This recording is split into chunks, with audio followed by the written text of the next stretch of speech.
All right, welcome to Introduction to Meteorology, Chapter 5 lecture. This is a lecture on cloud development and precipitation. And a big part of this lecture is going to be a conversation about stability, whether the atmosphere is stable or the atmosphere is unstable. Once we have an idea of the type of stability in the atmosphere, stable or unstable, and then we're going to talk about what type of clouds develop in a stable environment or in an unstable environment. And once we have an idea of cloud formation, the types of clouds that form in those different types of atmospheres, then we're going to talk about how precipitation actually occurs. How do you get a cloud droplet to become a raindrop or a snowflake or a piece of hail or a piece of sleet? So first, again, we're going to talk about stability, and it's not the stability of the parcel. It's not whether the parcel is stable or unstable, but it's about the entire atmosphere, whether it's stable or unstable. So let's talk a little bit about stability. Understand that stability, we're referring to the atmosphere, the air, the environment, not the parcel itself. When the atmosphere is stable, a parcel that is pushed up will return to its original position. And when the atmosphere is unstable, a parcel that is pushed will move away from its original position. And you can see on the illustration, the little man sitting on the big rock A. In the stable equilibrium, when he pushes it up the hill, it rolls back down the hill. But the little man at the top of the hill is in an unstable equilibrium. So when he gives that rock a push, it continues to roll down the hill. Stable air, when forced up or down from its original position, it returns to its original position. And unstable air, when forced up or down from its original position, it continues to move away from its original position. So how does that play out with the weather and in the atmosphere? Well, as we know, a rising parcel of air expands and cools, while a sinking parcel of air is compressed and warmed. And we can see our parcel going up the side of the mountain, being pushed up the side of the mountain from left to right.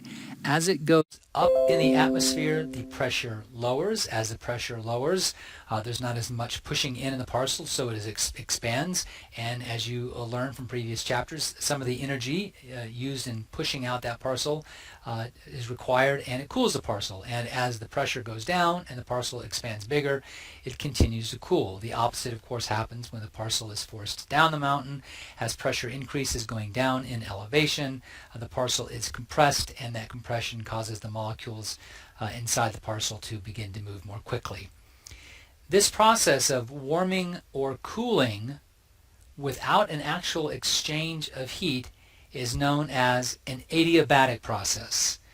An adiabatic process, or in an adiabatic process, a parcel that expands and cools or compresses and warms without an exchange of heat from the outside of the parcel is undergoing that adiabatic process. And in the atmosphere, that change in temperature with height is a lapse rate.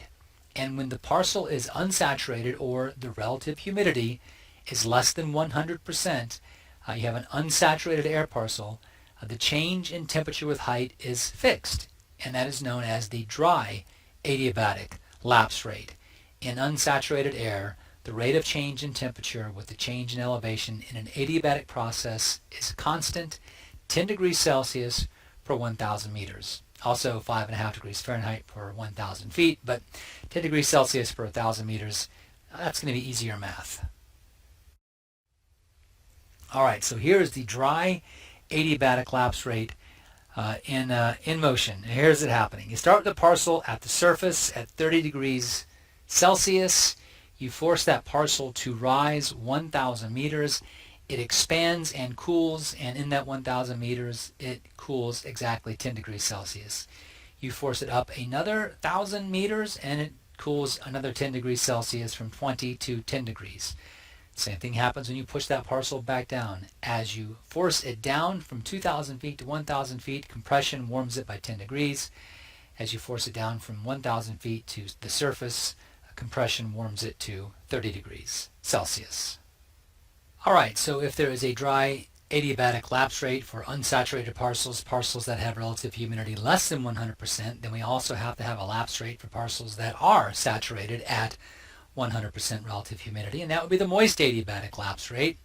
And the moist adiabatic lapse rate is a little bit lower than the dry adiabatic lapse rate, because in moist air, in saturated air, in air that has 100% relative humidity, if you force that air to rise, it will continue to cool, and that will force condensation. And if you remember from chapter 2 that is, condensation is a warming process. So, as rising air cools, its relative humidity increases until it reaches the dew point temperature and 100% relative humidity. So again, you start with the parcel at the surface, its relative humidity is less than 100%, you force it to rise, it cools at 10 degrees Celsius per 1,000 meters until it gets to its dew point. And when it reaches its dew point, it reaches 100% relative humidity, it is saturated. Further lifting of the saturated air parcel will force condensation to begin, which is a warming process, and clouds will form. The latent heat released into the rising air due to condensation offsets the cooling due to expansion, and the lapse rate is effectively lower. So in the moist adiabatic lapse rate, in saturated air, the rate of change in temperature with an increase in elevation is an adiabatic process and is not constant but varies with temperature and moisture content. So on average, the moist adiabatic lapse rate is about 6 degrees Celsius per 1,000 meters. So it varies. It's not a constant. The dry adiabatic lapse rate was a constant at 10 degrees Celsius per 1,000 meters. The moist adiabatic lapse rate is not. It varies. It varies with the amount of moisture and the temperature of the parcel to start with, because the warmer the parcel is to start with, the more moisture that's available. When condensation occurs, more heat can be released. So the moist adiabatic lapse rate effectively is variable.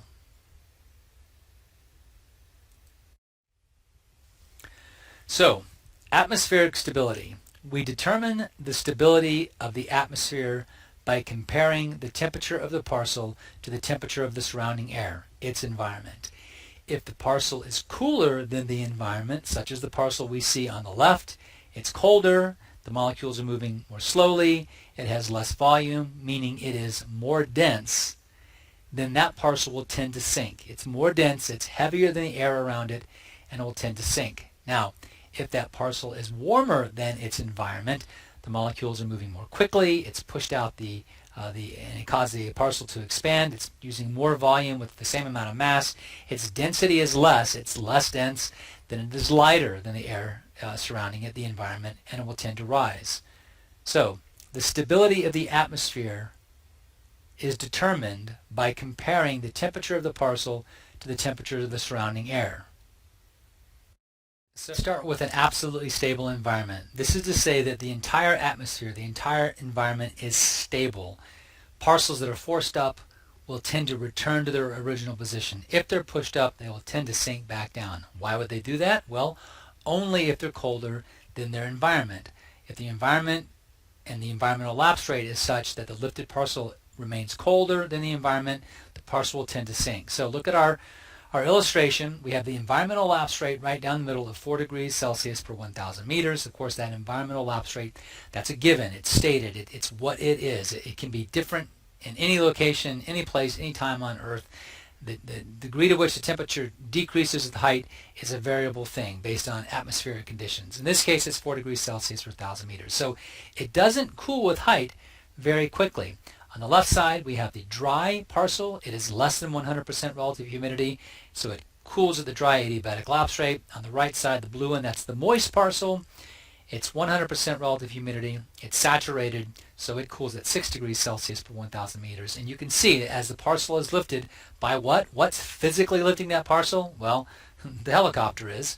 As the parcel is lifted, the dry parcel cools by 10 degrees Celsius per 1,000 meters to 20 degrees at 1,000 meters, 10 degrees at 2,000 meters, and 0 degrees at 3,000 meters. The moist parcel cools at 6 degrees Celsius per 1,000 meters, from 30 degrees to 24 degrees at 1,000 meters, 24 to 18 degrees at 2,000 meters, and 18 to 12 degrees at 3,000 meters. In each of those levels, the parcel, whether dry or saturated, remains colder than the environment and therefore will tend to sink. If lifted, the parcel will tend to return to its original position. Now, with the saturated parcel and even with the unsaturated parcel, if the saturated parcel is forced to rise, condensation will occur. That's why the lapse rate is lower. What will happen with those clouds? And in the dry parcel, if it's lifted far enough that its temperature drops to its dew point, and condensation occurs because of it reaching 100% relative humidity, and cloud formation occurs, what will happen to those clouds? If forced to rise, a parcel in a stable atmosphere has the tendency to resist upward vertical motion. This will cause the air to spread out horizontally so that if saturation is achieved, then cloud formation will be layered or stratus clouds. The beginning of this particular animation is going to show you a radio sound, which is an instrument that measures temperature and humidity and wind speeds and radios it back to an observation station. And it's being lifted by a weather balloon to get an idea of what the environmental lapse rate is to show that it's a stable atmosphere. A stable atmosphere exists when the decrease in air temperature with height is less than the moist adiabatic rate. When this atmospheric condition occurs, the unsaturated air inside a lifted parcel will be colder, heavier, and more dense than the air surrounding it. So when the parcel is released, it will fall back to its original position.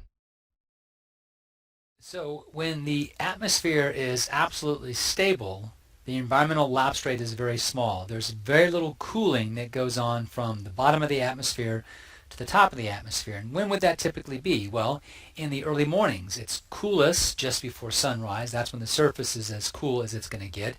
And aloft, the temperatures pretty stable, so they're cool as well. So there's a small difference between the surface cool temperature and the upper level cool temperature. So the parcel that's forced to rise will continue to be colder. It's going to rise at the dry adiabatic lapse rate or the moist adiabatic lapse rate, and it's going to tend to be colder than its environment and want to sink. And when those parcels reach saturation and cloud formation occurs, what you're left with are these type of clouds. This is kind of a mixture of fog and stratus clouds. So the most stable time of day is early in the morning when surface temperature is coolest, and that's when you get these nice low stratus clouds. So, absolute stability. How do you stabilize the atmosphere? Look at the illustration on the right. The first box is the environmental lapse rate of 6 degrees Celsius per 1,000 meters. And then in the second box, we have cooled the surface by 2 degrees and warmed the air aloft by 2 degrees. And so our 6 degree Celsius per 1,000 meter environmental lapse rate has decreased to 2 degrees Celsius per 1,000 meters. And by cooling the surface or warming the air aloft, you stabilize the atmosphere. Again, the parcel at the surface is going to cool if it's dry at 10 degrees Celsius and always be colder than the environment. And even if it's moist, it's going to cool at 8 degrees Celsius and still always be colder than the environment. So you can stabilize the atmosphere by cooling the surface or warming it up aloft. Now, how do you do those two things? Well, of course, at nighttime, you cool the surface. You can also cool the surface with cold air advection. A cold front moves by and north winds blowing colder air. And you can also cool the surface if warm air, moves over a colder surface. It will tend to chill that air at the bottom. That will stabilize the atmosphere. Now you can also warm things up aloft. And the primary way to warm things up aloft is known as subsidence or warming. High pressure aloft is generally associated with warmer air aloft. And high pressure aloft or warmer air aloft will create that stability. And upper level warm air advection. Warm air can actually be moved in the upper levels, and that will also create stability. Absolute instability, an unstable atmosphere. Look at our illustration. The environmental lapse rate is now significantly larger, 11 degrees Celsius per 1,000 meters. When parcels are lifted because the atmosphere cools more quickly, those parcels will be warmer at each level and therefore will want to continue to rise. So just like with the stability illustration, we used a helicopter to get things moving, but truly in this situation, because the parcel continues to be warmer than the atmosphere at each level, the parcel will rise on its own. So we take the dry parcel on the left, the saturated parcel on the right, cool the dry one at the dry adiabatic lapse rate to 1,000 meters, 2,000 meters, to 3,000 meters, the same 20, 10, 0 degree range. And then also with the saturated, same thing happens. The saturated cools by 6 to 24 to 18 to 12. But at each level, because of that much larger environmental lapse rate, those parcels are warmer than the environment and will want to tend to rise. whether saturated or unsaturated, as long as the lifted parcel is warmer, lighter, and less dense than the environment, then the atmosphere is considered to be absolutely unstable. If lifted, the parcel will tend to continue to rise. That is known as free convection. If it gets started being lifted, and will continue to rise all on its own, we call that free convection. If forced to rise, a parcel in an unstable environment has the tendency to accelerate its upward vertical motion. This will cause air to stretch out vertically so that if saturation is achieved, cloud formation will have vertical development and be cumulus clouds. The beginning of this illustration, this animation, is going to show the radiosonde measuring the atmosphere using the weather balloon, and it's going to indicate an unstable atmosphere. This is an atmosphere where the parcel is going to want to continue to rise, and this is the type of atmosphere that we oftentimes have in Central Florida, where air parcels rise all on their own. An unstable atmosphere exists when the decrease in air temperature with height is greater than the dry adiabatic rate. When this atmospheric condition occurs, the air inside the lifted parcel will be warmer, lighter, and less dense than the air surrounding it. So when the parcel is released, it will continue to rise away from its original position. Absolute instability occurs when the environmental lapse rate is very, very large, when there's a big difference in the surface temperature and the temperature aloft. Air temperature decreases very rapidly with height, and that means that parcel, if lifted, will continue to be warmer than the air around it, than the environment around it, and will want to continue to rise. The most unstable time of the day is in the late afternoon when the surface temperature is in the warmest. 3, 4 o'clock in the afternoon, surface temperature is 80, 85, 90, 95 degrees. That is when parcels will want to rise very quickly, and they will tend to be warmer than the environment. So in the same way that you can stabilize the environment by cooling it at the surface or warming it aloft, you can destabilize the environment by warming the surface, as in during the late afternoon, or cooling it aloft. And this concept of warm at the surface and cold aloft, creating an unstable atmosphere, is very important to our afternoon thunderstorms here in Central Florida. Air destabilizes if the surface warms or if the air aloft cools. That means the environmental lapse rate steepens. And in this situation, we warm up the surface from 20 to 22 and we cool it aloft from 14 to 12, and our environmental lapse rate increases significantly, and that means that air that is forced to rise will tend to be warmer than the environment and continue to rise on its own. So how do you heat up the surface? Well, afternoon heating, warming by insulation. You can also have warm air advection, a nice deep south wind which can bring in warm air and destabilize the atmosphere, or air can move over a warm surface and destabilize the atmosphere, such as colder air moving over a much warmer surface. Now, how do you cool things up aloft? Well, upper level cool air advection, air moving in horizontally in the upper levels of the atmosphere, that's a possibility, and rising air, or cooling due to rising air that is being forced to rise, so a low pressure in the upper levels. Typically low pressure in the upper levels is associated with cooler air aloft, and that will destabilize the atmosphere. So an upper level low can destabilize the atmosphere and bring stormier conditions. All right, so conditional instability, somewhere between an absolutely stable environment and an absolutely unstable environment. And this is where the atmosphere usually is.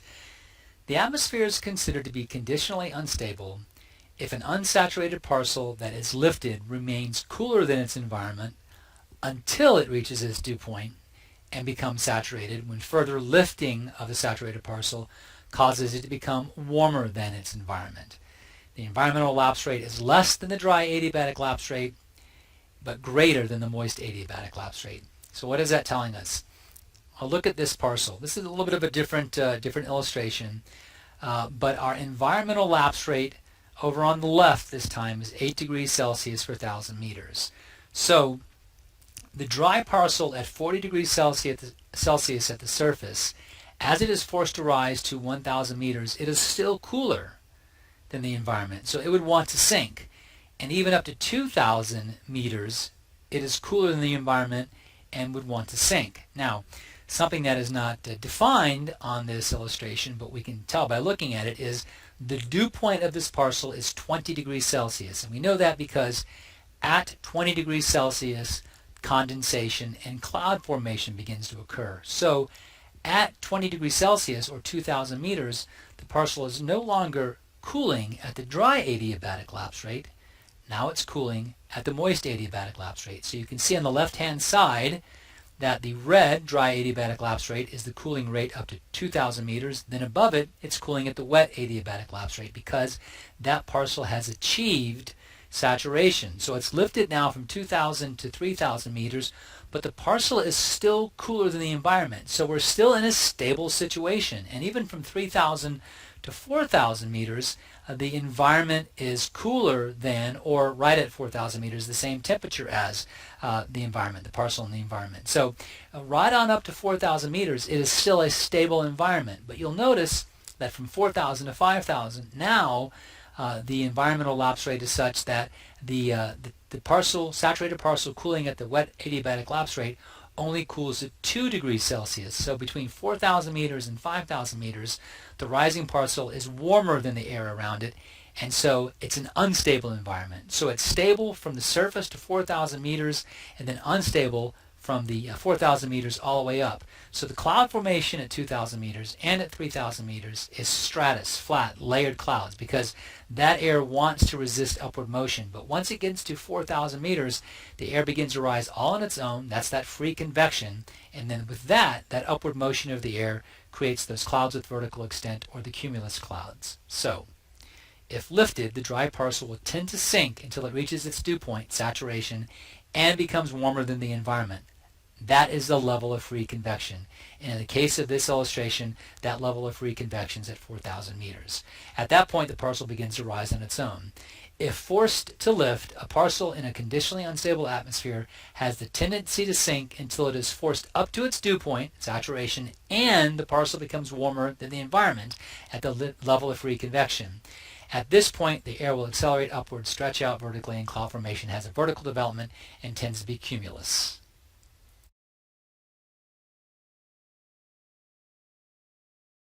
A conditionally unstable atmosphere exists when the decrease in air temperature with height falls between the moist and the dry adiabatic rate.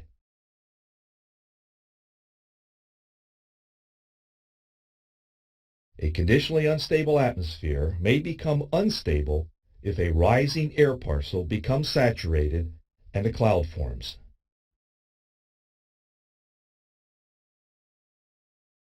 The latent heat released inside the cloud warms the air to the point that the rising air is now warmer and less dense than the air surrounding it.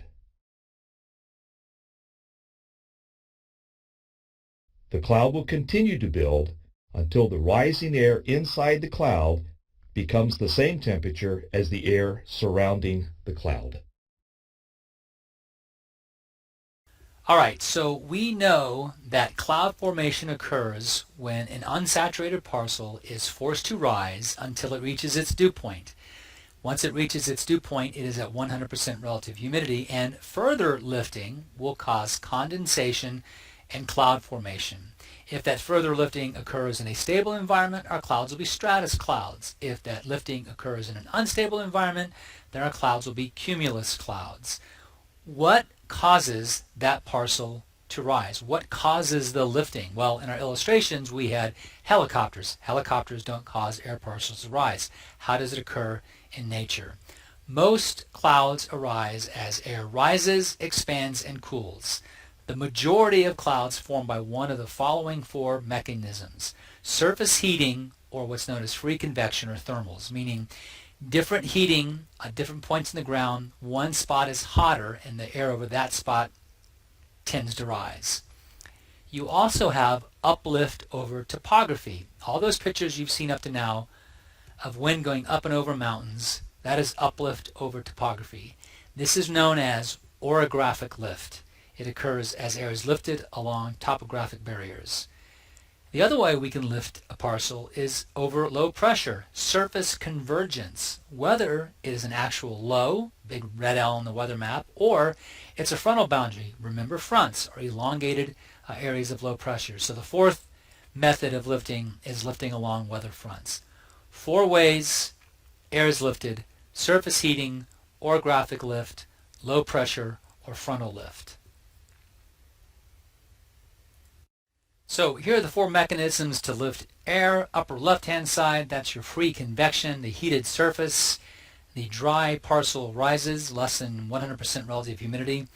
It rises right up to that cloud base. At that cloud base, the temperature is cooled by expansion to the dew point, or 100% relative humidity, said to be saturated. Further lifting causes condensation and cloud formation. On the right, there's your uplift over topography, your orographic lift. Converging air, low pressure at the surface, air converges on it, and that creates your lift. Or the bottom right, being lifted over a cold front to the left and a warm front to the right. And you can see that those 2 different types of lift create 2 different types of clouds, because when the cold air moves over the warm surface, you have destabilized the atmosphere. Remember, a warm surface and cold air aloft destabilizes the atmosphere, and there you get that cloud with vertical extent. Whereas with the warm front, warm air is moving over a cooler surface, cold at the surface, warm aloft. That's a stable environment, and you get those nice layered stratus clouds.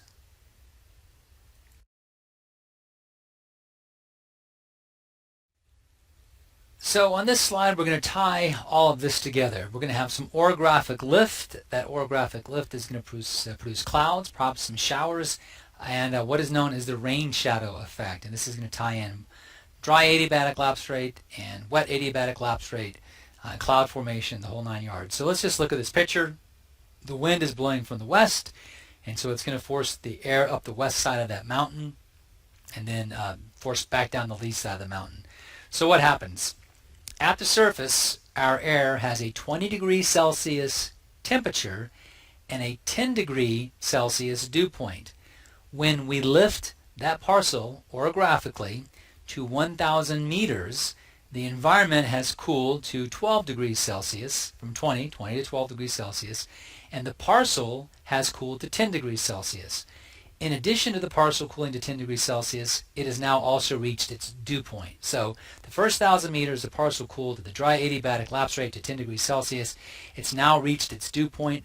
Further lift up the mountain is going to mean 100% relative humidity, saturation, and condensation and cloud formation. So here goes the lift from 1,000 to 2,000.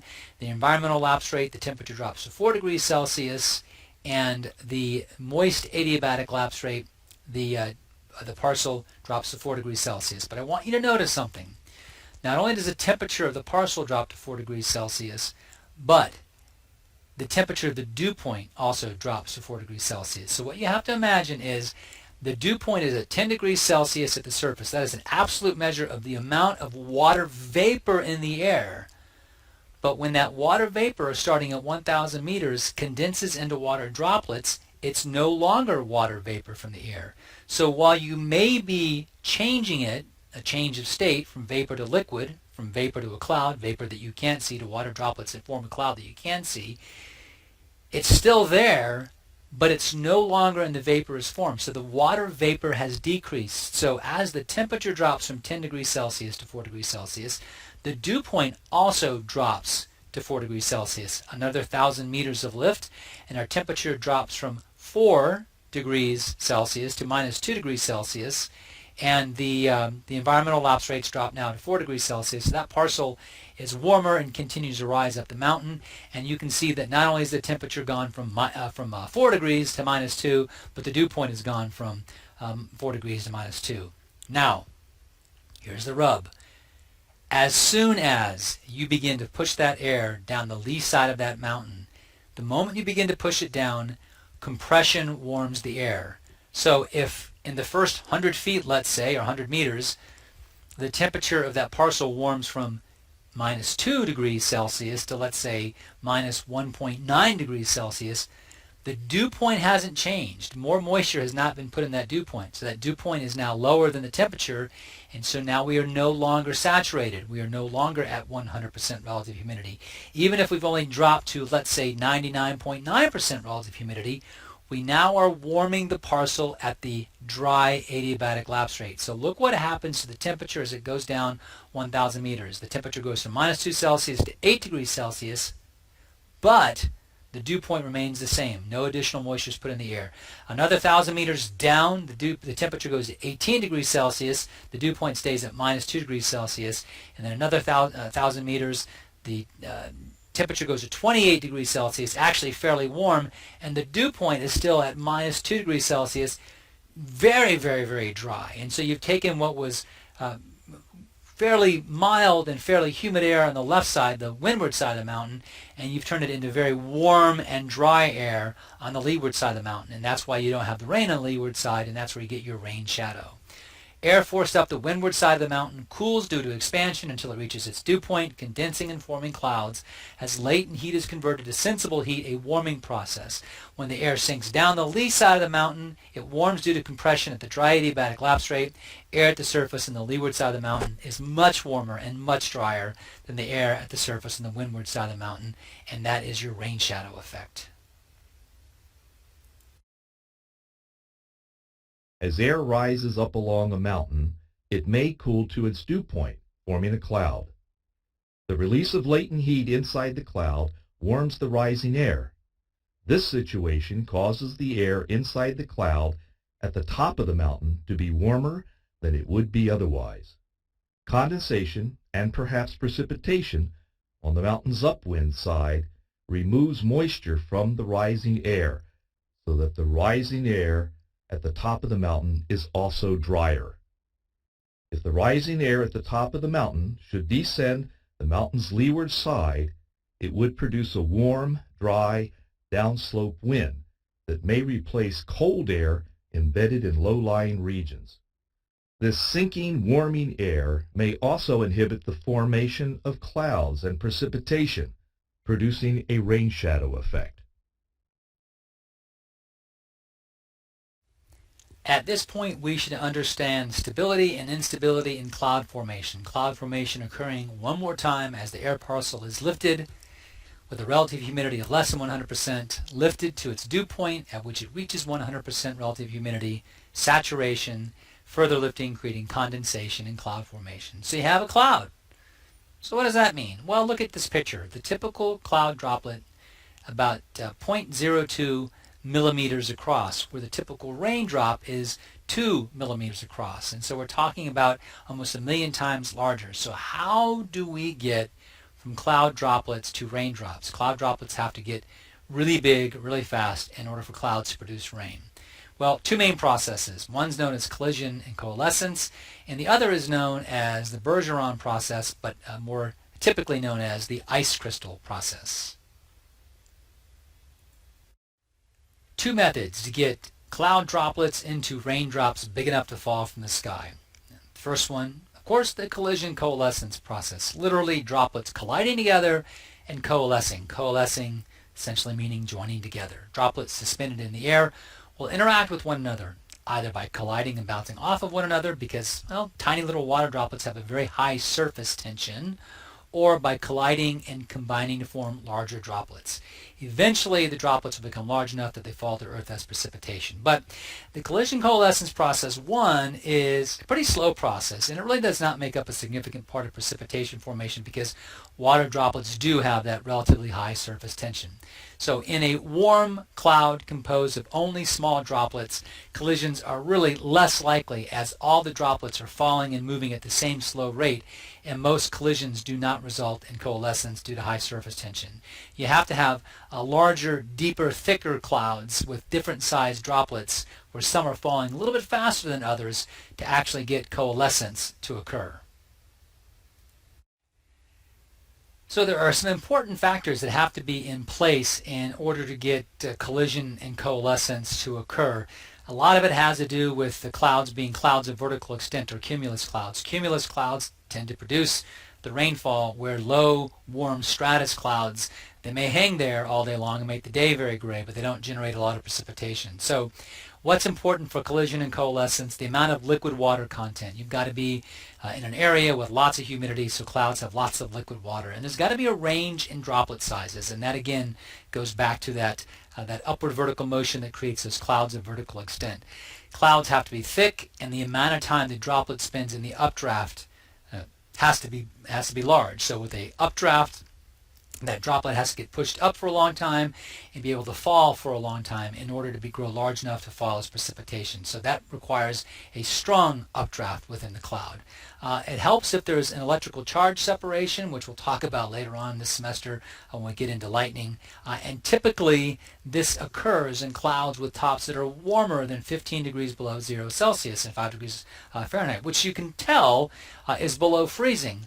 But again, and we've talked about this before, water droplets can occur in the atmosphere sub-freezing. If they don't have condensation nuclei or they don't have freezing nuclei to freeze to, water droplets in the atmosphere can chill below freezing. As a matter of fact, they can get to as much as 40 below freezing before they will spontaneously freeze. So warm, thin stratus clouds produce very few large raindrops through collision and coalescence, and therefore only really that drizzle. And towering cumulus with strong updrafts, they can produce those very heavy downpours.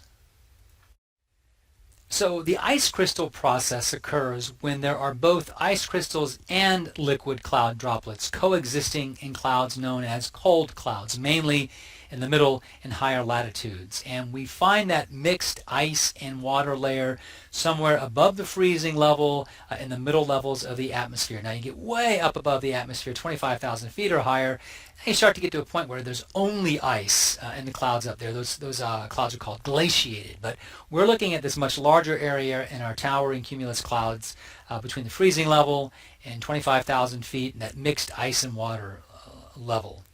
Liquid water only exists in the lowest levels of the cloud, where it's only liquid water. The mix of liquid and ice, but mostly supercooled liquid, again, liquid below freezing, above the freezing level, and then mostly ice crystals in the upper part of the cloud. There is more liquid than ice, partially because there's just not a whole lot of ice nuclei in nature. So in that mixed ice and water layer, there's a lot of liquid and a little bit of ice.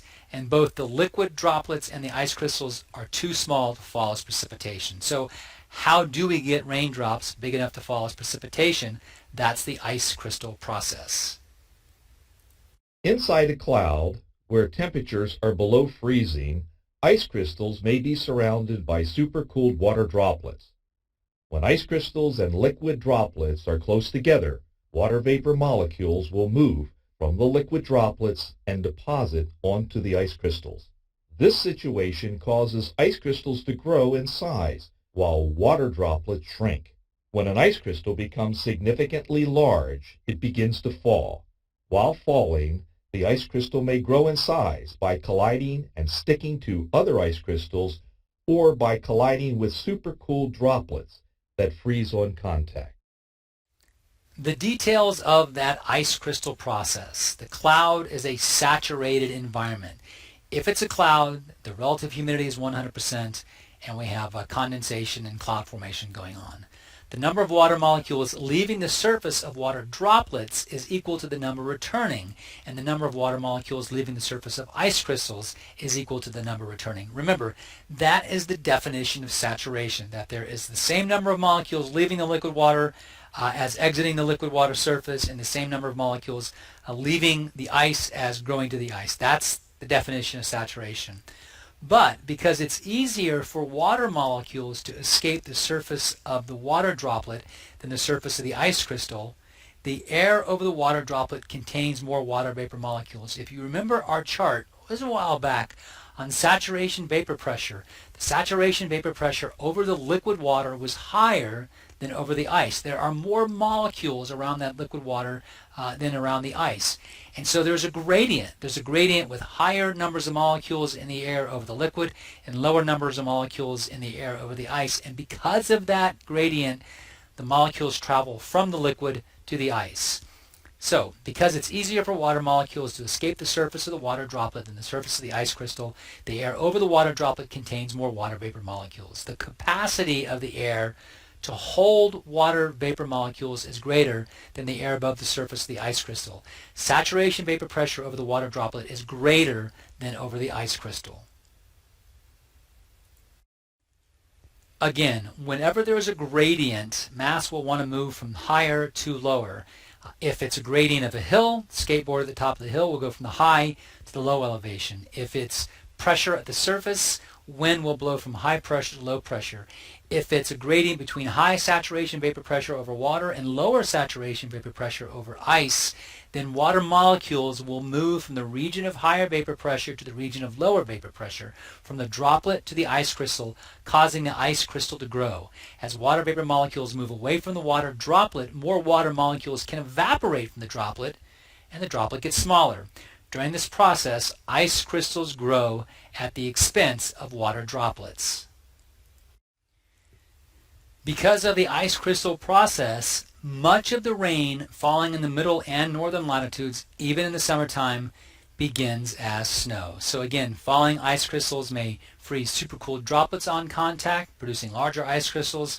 Those crystals can bang into each other and fracture and break apart, and then all those little itty-bitty pieces of crystals can stick back together to produce bigger snowflakes. There's a lot of processes going on in the cloud, but essentially most of our rain begins as snow or ice.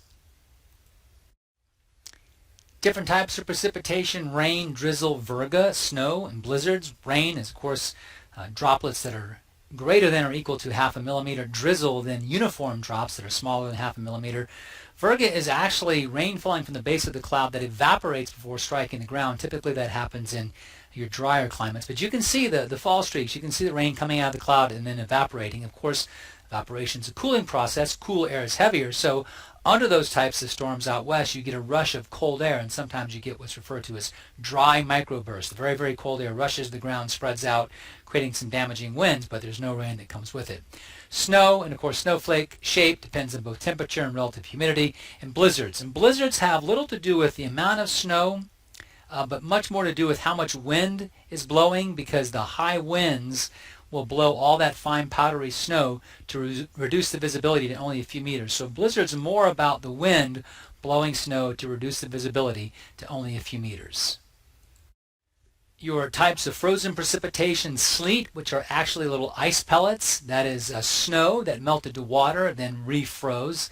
Sleet tends to make this tap-tap sound when falling on glass, like your windshield. Freezing rain, not sleet at all. Freezing rain is also called black ice. That is super cold rain. So raindrops that may be at or below freezing that fall as liquid but then freeze instantaneously when they strike objects in the ground. That's where we get ice storms from. Rime is a little bit different. That's on the left. Rime is super cool clouds or fog that freeze to objects, and that's where you get like icing on airplanes. It's a super cold fog or clouds, so tiny droplets. It's not actually falling as precipitation, and it just accumulates on an object and creates this milky granular ice.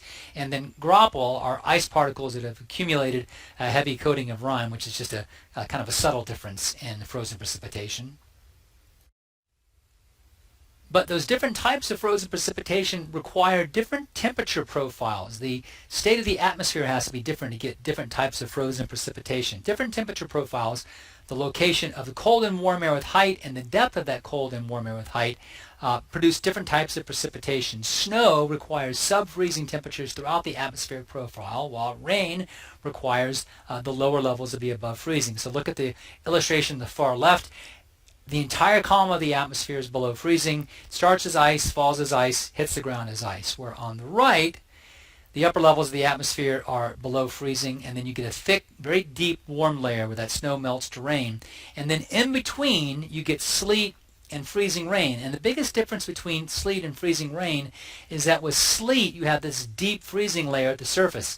The middle layers of the atmosphere are warm enough that the snow melts to rain, but then you have a deep freezing layer where that raindrop refreezes into a pellet. Whereas with freezing rain, that black ice, snow turns to rain because of a mid-level warm layer, and then a very, very shallow freezing layer causes that rain to freeze on contact, and that's where you get your very dangerous freezing rain. So again, in sleet formation, there's your profile of the atmosphere on the right, with below freezing in the low levels, above freezing in the middle levels, and then below freezing in the upper levels. So that warm layer in the middle levels of the atmosphere causes ice crystals to partially melt as they pass through. Once they enter the very cold layer below, they freeze again and strike the ground as ice pellets or as sleet.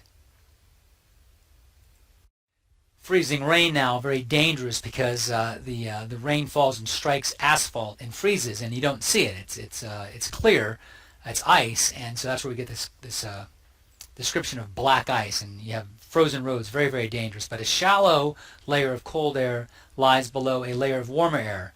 That layer of warmer air completely melts the ice particles as they pass through. So when the raindrop enters that shallow layer of cold air, they supercool and freeze instantly on contact.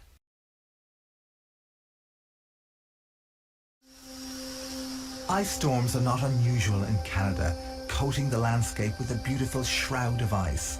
But in January 1998, Canada was hit by a storm that was anything but usual. At first, the ice storm of '98 was just as magical. It was really more of an exhilaration. People were not too disrupted by that. School was canceled. You had businesses closed, but it was a winter wonderland. It gives you that enchanted wonderland. It looks the landscape looks so beautiful. On the evening of the 4th of January, winter was still on the attack. A bank of freezing polar air sat like a blanket over the northeast of the country. At the same time, a mass of warm, moist air from Texas moved in above the polar air, forming a wedge and trapping it beneath. Perfect conditions for an ice storm. But in the middle of the wedge, rain from the warm air above doesn't have enough time to freeze solid on its way down, so it falls as supercooled rain. What happens is that the raindrop will fall through that wedge of cold air, and the liquid rain droplet will begin to cool, but it doesn't get quite frozen. It freezes to the point that it's what we call supercooled. It actually is below freezing. It falls below the freezing point, but it's still liquid. And because the object that it hits is below freezing, it's almost shocked. It makes that perfect transformation from the liquid to the solid. It spreads out and freezes into a little veneer of ice, and which is the toughest and most adhesive ice that nature can produce.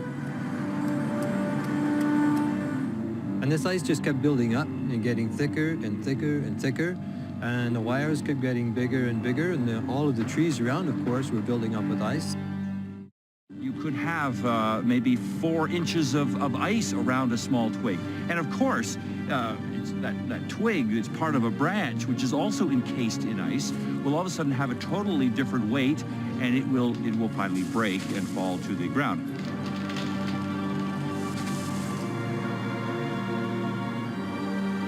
This condition kept up for hour after hour after hour, and then gradually, that's when we started to hear the trees coming down, and then the lines started coming down. Trees were falling on the lines, and the lines were falling down on their own because of the weight of the ice that was building up on there. Now, hail is an entirely different creature altogether. Hail is the case where you have a hailstone embryo. You can see it there in the upper levels of the atmosphere. It's just going to be an ice crystal. It falls, and then it gets into an updraft, and it goes back up. And then another layer freezes on the hailstone. So it gets a little bit bigger, and it falls again. And then another updraft pushes it back up, and a whole nother layer of ice grows in the hailstone. So it falls again, and eventually it gets big enough that it can fall through the updraft, or it gets caught up in a downdraft and falls. But the bottom line is this hail has one layer after the other. And the bigger the hailstone, if you can cut it in half while it's frozen, you can actually see the different layers of ice as the hailstone traveled up and down in that thunderstorm updraft. All right, for the end of this lecture, we're going to shift from our stability, our cloud formation, and our precipitation, and talk a little bit about how we detect our precipitation, which is going to be our Doppler radar. And so on the left, you see the Doppler radar site.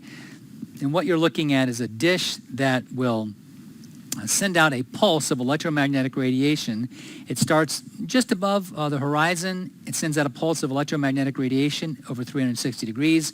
It tilts up a couple of degrees, sends out another pulse, tilts up a couple of degrees, sends out another pulse in 360 degrees. And essentially what that allows it to do is scan the entire volume of the atmosphere. The Doppler radar sends out the pulse of electromagnetic radiation, and then literally it listens for the return echo. And when it hears that return echo come back, it measures the time that it went out and came back. Knowing the speed of light, it can determine the distance away from the radar site. And that is how Doppler radar paints the images at a distance from the radar site. And how they paint the intensity of the rain is by how much of that electromagnetic radiation bounces back from the radar site. So that's a little bit on how Doppler radar works. If you take a look in this week's assignments, you'll find a podcast showing Doppler radar, not just the reflectivity or the reflection of the actual rainfall, but what's also called radial velocity, which tells us which way the winds are moving within the structure of a storm. So that wraps up Chapter 5 on cloud development and precipitation. We'll see you again when we are in Lecture 6.